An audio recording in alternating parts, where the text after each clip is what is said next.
Good morning, students. Today we are going to take up the second chapter, and I'm going to discuss with you the environmental degradation in India, effects of environmental degradation, and the methods to tackle environmental degradation. We'll start with how environmental degradation is taking place in India. See, over half of India's natural forests, they are exploited by the people for different uses. 1/3 of its wetlands, that is, the swampy areas, they are drained out. Because we need more land for cultivation, we are pumping out the water and using it for cultivation. 70% of surface water bodies, they are polluted because of domestic industrial waste. 40% of the mangroves, they are wiped out. These are some of the important and serious issues that we are facing today. Now we take up the topic, effects of environmental degradation on man. Actually, the environmental degradation has led to marginalization and impoverishment of forest dependent communities. That means people those who are totally dependent on the forest for their livelihood, like the tribals in India, they depended on forest for their food, for medicines, culture, spirituality, everything. Their lives are at threat. They are facing serious problems. Women are more affected as compared to the men because the major responsibility of collection of fuel, fodder and water for the families and many other basic subsistence needs, that is the responsibility of the women. So they have to walk longer and work harder to satisfy their needs. Women have to walk for more than 10 kilometers to get their resources, as the forests, they are shrinking. Severe droughts or deforestation induced floods, they are indirect impacts of deforestation, because deforestation leads to loose soil and the filling of the silting of the rivers, and that induces floods. Now, why do we need forest and wildlife conservation? This is an important question, children. You must read it carefully. Must try to understand first. The conservation preserves the ecological diversity and our life support systems, that is water, air and soil. If we don't preserve these natural vegetation cover, it will lead to problems.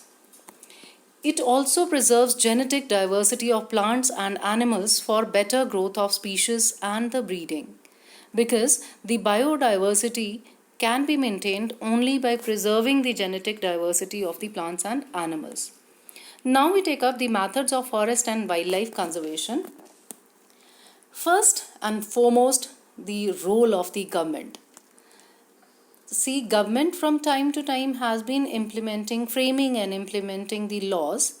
They should be strictly followed, and the India's forest policy should be strictly implemented by the government of India, and people those who are not following the rules should be strictly dealt with.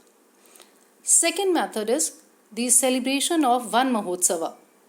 We all know from time to time in schools, colleges and other educational institutions, plantation programs, they are undertaken by the schools. That is actually one of the methods adopted by the government to encourage the younger generation to help in preservation of the plant and animal life.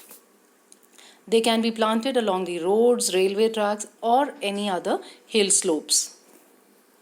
Here you can see that the plantation program is going on. Under the Van Mahotsava program, Van Mahotsava week is being celebrated and students, they are planting the trees. Another method is social forestry. Basically, it refers to the management and protection of the forest, that is, the participation of the local communities in the preservation of plant and animal life. They may be involved in afforestation of barren lands, which aims at helping in environmental, social and rural development. Then, Indian Wildlife Protection Act was implemented in 1972 by the government. Again, one important step to preserve, to check the extinction of flora and fauna. All India list of protected species was published, and there was a ban on the hunting of the plants and animals which are endangered or declining in population. Hunting of protected species was banned. Legal protection to the natural habitat was given. They were converted into national parks, biosphere reserves, and wildlife sanctuaries. Restrictions are there on the trade in wildlife. Children, you must be knowing that people, if they are caught with the skins and hides of the wild animals, they are put behind the bars. They are imprisoned. There is a provision of directly 6 months of imprisonment for such people who are found with the products, animal products of protected species specially. So national parks, wildlife sanctuaries, biosphere reserves, they were established. The new forest policy is also adopted to protect and conserve the forest. There were many programs they were started to protect and develop the wetlands. Project Tiger, Project Elephant, Project Rhino, they are also adopted as a measure to preserve these endangered animals. Now we take up a very important aspect. As we said, that these are the measures to check the extinction of flora and fauna. So, national parks have been established by the government.